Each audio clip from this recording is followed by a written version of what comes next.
قرآن مجید نے نماز کے بارے میں یہ کہا ہے کہ اقم الصلاۃ لذکری، یہ نماز اس لیے تم پر لازم کر دی گئی ہے کہ تم بھول جاتے ہو خدا کو، یہ بھول جاتے ہو کہ میرا ایک خالق ہے، یہ 5 وقت تمہیں یاد دلاتی رہتی ہے، یعنی یاد دہانی کے لیے۔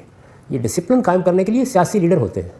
اللہ تعالیٰ کے پیش نظر تزکیہ ہے، دین کا مقصد یہ ہے، وہ آپ کو ڈسپلن سکھانے نہیں آیا، پاکیزہ بنانے آیا ہے۔ یہ پاکیزگی ہے کہ جس کی یاد دہانی خدا کی یاد دہانی سے ہوتی ہے۔ نماز خدا کو یاد کراتی ہے، روزہ اس کی اطاعت پر آمادہ کرتا ہے، یعنی انسان کو مجسم اطاعت بنا دیتا ہے، اس لیے کہ مجھے خدا کا حکم زندگی میں ماننا ہے۔ اسی طریقے سے حج، عمرہ، یہ خدا کی نظر کر دینے کی تمثیلیں ہیں، یعنی میں نے اپنے آپ کو شیطان کے خلاف جنگ کے لیے پیش کر دیا، اپنے رب کے سامنے پیش کر دیا۔ تو تمام عبادات اپنا خود مقصد بھی بیان کرتی ہیں، اور وہ مقصد قرآن بیان کر دیتا ہے۔ یہ اللہ تعالیٰ کے ساتھ ہمارے تعلق کا سمبولک ایکسپریشن ہوتی ہیں، علامتی اظہار ہے۔ ہم مصافحہ کرتے ہیں، ہم معانقہ کرتے ہیں، محبت کا اظہار کرتے ہیں اپنے کسی دوست کے ساتھ۔ ہم اپنے ماں یا باپ کا ہاتھ چوم لیتے ہیں، محبت کا اظہار کرتے ہیں۔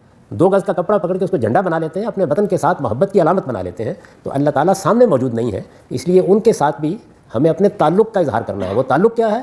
عبد اور معبود کا تعلق۔ وہ ہمارا مالک اور خالق ہے، ہم اس کے بندے ہیں۔ ہمیں اپنی عاجزی کے ساتھ اس سے اپنے تعلق کو یاد رکھنا ہے۔ اس کے لیے یہ چند عبادات ہیں تاکہ ہم اپنے پروردگار کے تعلق کو ہمیشہ یاد رکھیں۔ وہ ہے ہمارا خالق ہے، ہمارا مالک ہے، ایک دن اس کے سامنے پیش ہونا ہے، یہ بات یاد رہنی چاہیے۔ عبادات اس کی یاد دہانی کراتی ہیں۔